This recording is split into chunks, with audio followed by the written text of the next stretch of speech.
बिस्मिल्लाहिर्रहमानिर्रहीम नहमदुहु व नुसल्ली अला रसूलिल करीम अम्मा बाद। अहले बिदअत और रज़ाख़ानियों की तरफ से एक एतराज़ अहले सुन्नत वल जमात के बहुत बड़े आलिम अपने वक्त के वली कामिल हुज्जतुल इस्लाम हज़रत मौलाना मोहम्मद कासिम नानोतवी रहमहुल्लाह ताला, हिंदुस्तान के अंदर अल्लाह रब्बुल इज़्ज़त ने अपने वक्त के अंदर आपको जो मकाम और मर्तबा अता फरमाया था, वो अपने ज़माने के अंदर आप अपने वक्त के मुजद्दिद और अपने वक्त के बहुत बड़े आलिम और आपके अंदर जो बहुत बड़ी बड़ी सलाहियतें थी, जिनमें ख़ास तौर पर एक सलाहियत ये थी कि आपने अंग्रेज़ के साथ जंग लड़ी, जिहाद किया और दुनिया के अंदर और हिंदुस्तान के अंदर तौहीद और सुन्नत की ऐसी फ़िज़ा कायम की, आज पूरी दुनिया के अंदर वो फैली हुई है। उन पर एक एतराज़ किया जाता है अहले बिदअत और रज़ाख़ानियों की जानिब से कि उन्होंने अपनी किताब तहज़ीरुन नास में मौलाना कासिम नानोतवी साहब रहमतुल्लाह अलैह ने एक जुमला लिखा है अंबिया के बारे में। कहते हैं कि अंबिया अपनी उम्मत से अगर मुमताज़ होते हैं तो उलूम ही में मुमताज़ होते हैं, बाकी रहा अमल। सूरत अमल में बसा औकात बज़ाहिर उम्मती मुसावी हो जाते हैं, बल्कि बढ़ जाते हैं। इस इबारत को बरेलवी नकल करते हैं और नकल करने के बाद इसके ऊपर वो अपनी जो उनकी एक आदत है कि खाना साज रंग रोगन करके और उसमें गुस्ताखी का पहलू निकालने की कोशिश करते हैं या गुस्ताखाना बनाने की कोशिश करते हैं। एक ये इबारत मौलाना की और दूसरी इबारत हज़रत की आब हयात किताब है, सफ़ा नंबर 206 के ऊपर आब हयात में हज़रत की ये इबारत है कि ज़ाहिर आमाल में अक्सर उम्मती अंबिया से बराबर हो जाते हैं, बल्कि बढ़ जाते हैं। तो ये दो इबारतें पेश करने के बाद वो लोग बरेलवी ये कहते हैं कि मौलाना कासिम नानोतवी साहब रहमतुल्लाह अलैह ने नऊज़ुबिल्लाह नबी पाक सल्लल्लाहु अलैहि वसल्लम से उम्मतियों को अमल में बढ़ा हुआ माना है। हालांकि अगर आप मौलाना नानोतवी साहब रहमतुल्लाह अलैह की इस इबारत को ज़रा गौर से पढ़ें, जैसे मैंने आपके सामने तहज़ीरुन नास से इबारत पढ़ी, आप इसको थोड़ा सा गौर से पढ़ें तो इसके अंदर एक लफ्ज़ मौजूद है कि बस औकात बज़ाहिर उम्मती मुसावी हो जाते हैं, बल्कि बढ़ जाते हैं। यहाँ बज़ाहिर का लफ्ज़ मौजूद है कि बज़ाहिर बढ़ जाते हैं। मैं आपको इसको समझाने के लिए बहुत आसान सी बात बताता हूँ कि अमल में ज़ाहिरन बढ़ जाने का मफ़हूम क्या होता है।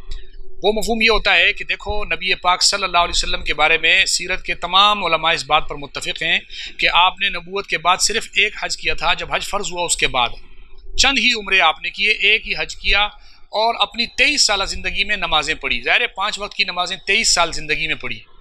तो दुनिया में ऐसे उम्मती भी आज मौजूद हैं, बल्कि पहले से चलते आ रहे हैं कि किसी ने 10 हज किए, किसी ने 20 किए, किसी ने 25 किए। अल्लाह ताला ने किसी किसी को जो है 50-50 हजों की तौफ़ीक़ अता फरमाई। उम्रें करने की बहुत ज़्यादा तादाद।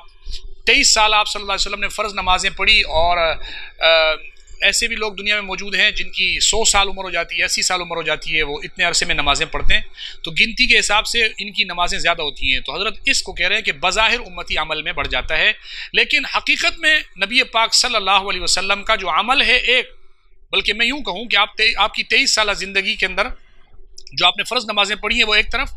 जो नफलें पढ़ी हैं वो एक तरफ। आपकी नफलों में पढ़ा जाने वाला एक सुबहान अल्लाह, वो सारी कायनात के अव्वल खल्क से लेकर आखिर खल्क तक सारी कायनात के अंदर जो है जितने भी लोग हैं उन सब की इबादतों से आपका एक सुबहान अल्लाह कहना भी अफजल है। लेकिन ज़ाहिरन तादाद में 1, 2, 3 की तादाद में दुनिया में किसी से पूछो एक ज़्यादा या 50, तो वो कहेगा 50 ज़्यादा। तो ज़ाहिर में 50 हज करने वाले के हज ज़्यादा हैं, लेकिन हकीकत के अंदर उसके 50 हज नबी पाक सल्लल्लाहु अलैहि वसल्लम के किसी छोटे से अमल पर भी के बराबर भी नहीं हो सकते। तो ये हज़रत की इबारत थी जिसके अंदर ऐसा कोई मफहूम नहीं था कि जिसको गुस्ताखाना बनाया जाता। लेकिन ज़ाहिर है कि अहले बिदअत जिनकी मत पहले दिन से मारी गई है वो ऐसी गलती ना करें, ये कैसे हो सकता है। हज़रत मौलाना नानोतवी रहमतुल्लाह अलैह की एक किताब है क़िबला नुमा, सफ़ा नंबर 245 के ऊपर हज़रत ने वहाँ लिखा है नबी पाक सल्लल्लाहु अलैहि वसल्लम के इल्म के बारे में और अमल के बारे में कि जब कमाल इल्मी और कमाल अमली दोनों में आप यकता निकले तो फिर आप खातिम ना होंगे तो और कौन होगा। यही वजह मालूम होती है कि न किसी और के लिए खिताब आया। इस इबारत के अंदर वाज़ेह तौर पर यह बात मौजूद है कि हज़रत जो है वो मान रहे हैं कि नबी पाक सल्लल्लाहु अलैहि वसल्लम को अल्लाह रब्बुल इज़्ज़त ने कमाल इल्मी भी अता फरमाई है और कमाल अमली भी। इसी तरीके से क़िबला नुमा में सफ़ा नंबर 238 के ऊपर फरमाते हैं, ऐसे ही दीदा अहले बसीरत आईने जहां नुमा सवाने को देखते ही कमाल अमली मुहम्मदी को औरों के कमालात अमली से इंशाअल्लाह बढ़कर बदलाएगी। इससे पता चलता है कि मौलाना नानोतवी साहब रहमतुल्लाह अलैह वो नबी पाक सल्लल्लाहु अलैहि वसल्लम के अमल को और इल्म को कायनात में सबसे आला और अफजल मानते थे اور یہاں حضرت نے جو بظاہر کا لفظ بولا اور وہ جو جملہ لگایا اس کا مطلب صرف اور صرف اتنا ہے کہ آپ جو ہے مولانا نانوتوی صاحب رحمۃ اللہ علیہ ظاہری صورت میں بعض اعمال کا بظاہر تعداد میں یا ادھر ادھر سے اضافہ مانتے ہیں، زائد مانتے ہیں، ورنہ نبی پاک صلی اللہ علیہ وسلم کا حقیقت میں نہ علم سے کوئی کسی کا مقابلہ ہے اور نہ آپ کے عمل سے۔ اب آئیے میں آپ کو بتاتا ہوں کہ جن لوگوں کو یہ باتیں کرتے ہوئے جن کو اتنا خیال نہیں آتا کہ ہم نے یہ بات کس بنا پہ کر دی اور کیسے کر دی، میں آپ کے سامنے کچھ ان کے حوالہ جات پڑھ دیتا ہوں۔ میرے پاس کتاب ہے تفسیر الحسنات، تفسیر الحسنات میں عبارت موجود ہے صفحہ نمبر جلد پنجم صفحہ نمبر 445 پہ کہ حضرت داؤد علیہ السلام نے عرض کی الہی کیا کوئی تیری مخلوق میں مجھ سے زیادہ ذکر کرنے والا ہے؟ تو اللہ تعالیٰ نے مینڈک کے متعلق وہی فرمائی۔ دیکھیں تفسیر الحسنات میں مولوی ابو الحسنات بریلوی کہہ رہا ہے کہ داؤد علیہ السلام نے اللہ سے پوچھا تھا کہ تیری مخلوق میں مجھ سے زیادہ کوئی ذکر کرنے والا ہے؟ وہ کہتے ہیں اللہ تعالیٰ نے فرمایا کہ مینڈک کے متعلق کہ نعوذ باللہ یہاں پر وہ مینڈک کے بارے میں یہ کہہ رہے ہیں کہ وہ حضرت داؤد علیہ السلام سے بھی زیادہ جو ہے وہ کیا تھے، اللہ کا ذکر کرنے والے تھے۔ یہ عمل میں مینڈک کو نعوذ باللہ حضرت داؤد علیہ السلام سے زائد مان رہے ہیں تفسیر الحسنات میں۔ اسی طریقے سے یہ دوسری کتاب ہے تفسیر نعیمی جلد 1 صفحہ نمبر 276، اس میں مفتی احمد یار خان نعیمی بریلوی کہتا ہے کہ اگر نبوت اعمال پر ملتی تو شیطان کو ملنا چاہیے تھی۔ ظاہر ہے وہ کہتے ہیں اعمال اتنے زیادہ تھے شیطان کے کہ یہ نبوت کا حقدار تھا، اس کو نبوت ملنی چاہیے تھی، تو وہ شیطان کے اعمال کو نعوذ باللہ نبیوں کے برابر مان رہا ہے یا یہ کہہ رہا ہے کہ یہ زیادہ تھے اسی لیے یہ زیادہ حقدار تھا نبوت کا۔ یہ کتاب میں لکھا ہوا ہے، میں نے آپ کے سامنے پڑھ کے سنا دی۔ اسی طریقے سے یہ ان کی مکتوبات امام ربانی کا ترجمہ بریلویوں نے چھاپا ہے، اس کے اندر مکتوبات امام ربانی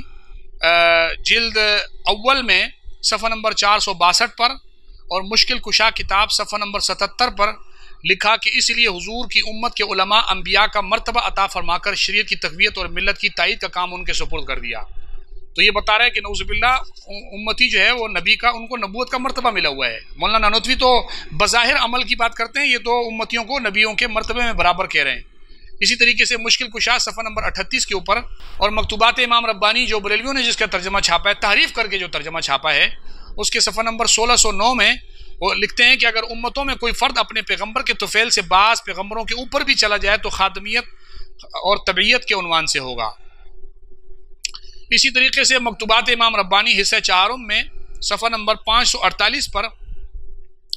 یہ بریلوی مولوی مولانا امام ربانی کی طرف غلط بات منسوب کرتے ہوئے کہتے ہیں کہ اس امت کے علماء کو انبیاء بنی اسرائیل کا مرتبہ دیا گیا ہے۔ یہ مان رہے ہیں کہ انبیاء بنی اسرائیل کا مرتبہ جو ہے اس امت کے علماء کو دیا گیا ہے۔ یہ عقیدہ بھی جو ہے وہ بریلویوں نے نکالا ہے۔ اسی طریقے سے بریلویوں کی دوسری کتاب ہے حضرات القدس صفحہ نمبر 407، اس میں یہ لکھتے ہیں لیکن یہ امت جو خیر الامم ہے اور جس کے پیغمبر صلی اللہ علیہ وسلم خاتم الرسل ہیں، اس کے علماء کو انبیاء بنی اسرائیل کا مرتبہ دیا گیا ہے۔ تو یہ میں نے آپ حضرات کے سامنے مولانا نانوتوی صاحب رحمۃ اللہ علیہ کی عبارت بتائی اور اس کا میں نے آپ کو مفہوم اور ترجمہ بھی بتا دیا۔ اس پر بعض بریلویوں کی جانب سے مزید بھی اعتراضات ہوتے ہیں اور انشاءاللہ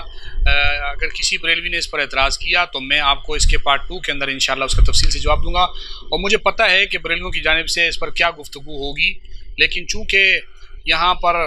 ہم